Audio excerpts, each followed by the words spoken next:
लंबी, सूखी, खड़ी डंडी, हड्डी का ढेर सब सुन रखा है मैंने। Yoga pants aren't for everyone, and you're proof of that. You're just so skinny. तब भी होता था और आज से 10-15 साल बाद भी होता रहेगा। बॉडी एक बार में डाइजेस्ट नहीं कर सकती क्योंकि अब ये चीज बदलने वाली है। जो कैलोरी रिक्वायरमेंट है उसको आप अपने फूड से कंप्लीट करो।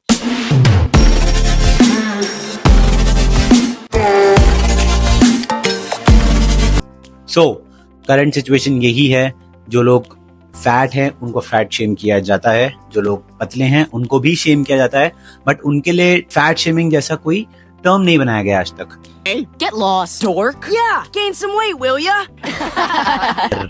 तो it's a very common thing. आज से 10-15 साल पहले जब मैं स्कूल में था तब भी होता था और आज से 10-15 साल बाद भी होता रहेगा। There is no coming back from it. But if you have faced ऐसा सिचुएशन अपनी लाइफ में तो ये वीडियो को एंड तक देखना क्योंकि अब ये चीज बदलने वाली है।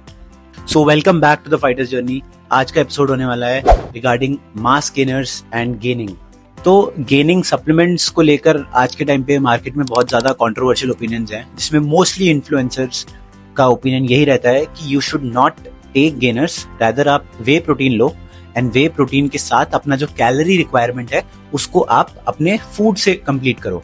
जिसका बेसल मेटाबॉलिक रेट ज्यादा हाई होता है, उनकी बॉडी ज्यादा कैलोरीज बर्न करती है, विच इज वाई उनकी बॉडी मोस्टली कैलोरी डेफिसिट में रहती है। तो वो ज्यादा खाने के बाद भी उनकी कैलोरीज इतनी नहीं हो पाती कि वो वेट गेन कर पाए। जैसे कि मैं और मेरे जैसे बहुत लोग जो बचपन से ही पतले रहे हैं हमेशा और कितना भी खा ले उनके लिए वेट गेन करना मुश्किल होता है।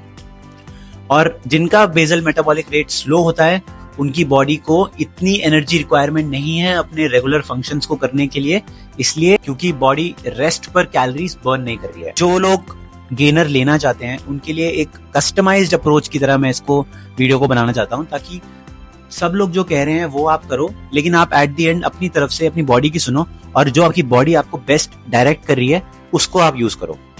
सो लिया जाए अगर एक गेनर का स्कूप तो वो 80 ग्राम का स्कूप होता है। 80 ग्राम के स्कूप में 300 to 350 कैलोरीज होती हैं एंड जो सप्लीमेंट कंपनीज हैं वो रेकमेंड करती हैं कि आप एक सर्विंग में 4 स्कूप लें, यानी 320 से 350 ग्राम आप एक बार में कंज्यूम कर रहे हैं गेनर एक सर्विंग में। नाउ 1200 से 1300 कैलोरीज अगर आपकी बॉडी को मिलेंगी तो वो एक बार में डाइजेस्ट नहीं कर सकती, क्योंकि बॉडी की डाइजेस्टिव कैपेबिलिटीज अभी ट्रेन ही नहीं हुई है, इतना डेवलप ही नहीं हुई है कि हम उतना सप्लीमेंट डाइजेस्ट कर सकें। सो रिमेंबर, एंड में गेम सिर्फ और सिर्फ डाइजेशन का है। अगर आपकी बॉडी किसी भी फूड सब्सटेंस को या सप्लीमेंट को डाइजेस्ट कर सकती है, एब्जॉर्ब कर सकती है प्रॉपर्ली विदाउट कॉजिंग इंडाइजेशन, गट इश्यूज या इंटेस्टिनल इश्यूज, देन आप उस चीज को ले सकते हो। So let's start with a 4 step process. जब आप वर्कआउट करना शुरू करते हो तो आपको स्टार्टिंग में ही सप्लीमेंट नहीं लेना। Initial phases of your workout पहले 4 से 6 महीने अपनी बॉडी की स्ट्रेंथ डेवलप करने में काम करना चाहिए। बेसिकली कॉन्सेप्ट ये है कि अगर आप रेप मैक्स ट्रेनिंग करोगे तो आपकी स्ट्रेंथ बढ़ेगी, अगर आप प्रोग्रेसिव ओवरलोड ट्रेनिंग करोगे तो आपका बॉडी का साइज बढ़ेगा। इसलिए पहले 4 से 6 महीने स्ट्रेंथ पे फोकस करना चाहिए एंड लिफ्टिंग हैवी पर ज्यादा हमारा ध्यान होना चाहिए, ताकि नेचुरल स्ट्रेंथ हम लोग अपनी बॉडी की इंक्रीज कर सकें, which is also going to result in intake of higher calories. Natural diet पे ज्यादा आप खाओ, अगर आप 2 रोटी खाते हो तो आप 3 रोटी खाओ, चावल आप 200 ग्राम खाते हो 300 ग्राम चावल खाओ। इन सब के थ्रू आप अपनी नेचुरल डाइट के साथ स्ट्रेंथ इंक्रीज करने की कोशिश करो। अब आपकी बॉडी में इतनी स्ट्रेंथ आ चुकी है, 4 से 6 महीने आपने कंसिस्टेंसी डेवलप कर ली है, तो उसके बाद हमारा नेक्स्ट जो प्रोसेस है उसमें हम एक सप्लीमेंट ऐड करेंगे। अब आपके पास 2 ऑप्शंस हैं। If you don't want to buy a gainer, because आपने ओपिनियंस भी आपके फॉर्मुलेटेड होंगे दिमाग में बाकी लोगों से सुन के कि गेनर नहीं लेना चाहिए, तो आप हाई कैलोरी वे प्रोटीन ले सकते हो। उसमें calorie content is slightly higher than regular whey proteins, तो आपको गेनिंग में हेल्प करता है। Second is your mass gainer. अगर आप मास गेनर लेते हो तो हम स्टार्ट करेंगे एक सिंगल स्कूप ऑफ गेनर से। इनिशियली हमारी बॉडी उतना हाई लेवल कैलोरी डाइजेस्ट नहीं कर सकती है, इसलिए हम 4 स्कूप नहीं लेंगे। एक स्कूप के साथ हम कुछ टाइम तक ट्रेन करेंगे and we are going to observe our body. अगर मेरी बॉडी उतना कैलोरीज एक बार में डाइजेस्ट कर सकती है along with my regular food intake, जो मैं घर का खाना खा रहा हूँ, जो मैं रेगुलर खाना खा रहा हूँ, उसके साथ मेरी बॉडी अगर मेरे 300 कैलोरीज ऑफ गेनर एब्जॉर्ब कर पा रही है तो मेरे लिए अच्छा है, मैं ले सकता हूँ। अगर मेरी बॉडी उसको रिजेक्ट कर रही है, पेट खराब होने लग रहा है, then we are going to reduce the size even more. या फिर हम दिन के स्टार्ट में वर्कआउट पे शिफ्ट करेंगे and then we are going to take our gainer in the morning ताकि अब्सॉर्ब करने का टाइम ज्यादा मिले। Third and a slightly differentiated opinion again, मैं मास गेनर को कब लूं, प्री वर्कआउट लूं, पोस्ट वर्कआउट लूं या फिर इंट्रा वर्कआउट लूं, तीनों अलाउड हैं। क्योंकि अगर मेरी बॉडी उस चीज को एब्जॉर्ब कर सकती है तो देयर इज नो टाइम कि मैं कौन से टाइम पे बेस्ट है लेना।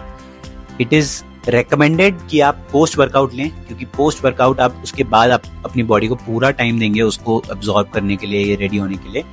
अगर हम प्री वर्कआउट सप्लीमेंट लेते हैं तो हमारा वर्कआउट इंटरप्ट हो सकता है, बाउल मूवमेंट ज्यादा हो सकता है, इस वजह से हम लोग प्री वर्कआउट रेकमेंड नहीं करते हैं। Intra workout is one thing, अगर आप नए हो जिम में तो आप सिप करके कुछ कंटेंट इंट्रा वर्कआउट कंज्यूम कर सकते हो and then the remaining content post workout consume कर सकते हो।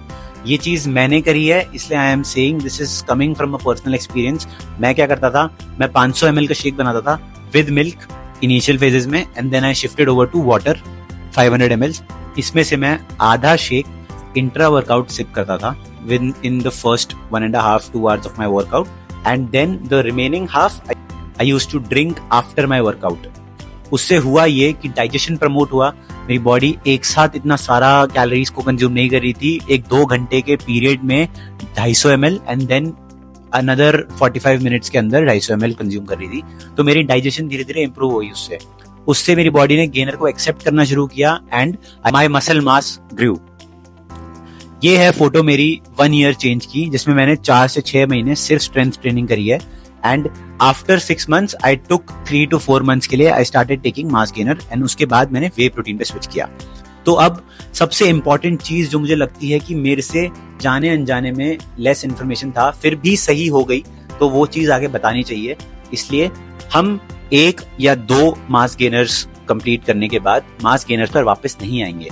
अगर हमारी बॉडी ने उस चीज को एक्सेप्ट कर लिया है, उतनी कैलोरीज हम आराम से एब्जॉर्ब कर पा रहे हैं, then there is no requirement for you to get back to a mass gainer, क्योंकि अब आप naturally equipped हो उतनी कैलोरीज कंज्यूम करने के लिए। अगर आप चाहो तो आप अपने मील्स को स्प्लिट कर सकते हो, 3 की जगह पे आप 6 meals low, 3 light meals and 3 heavier meals.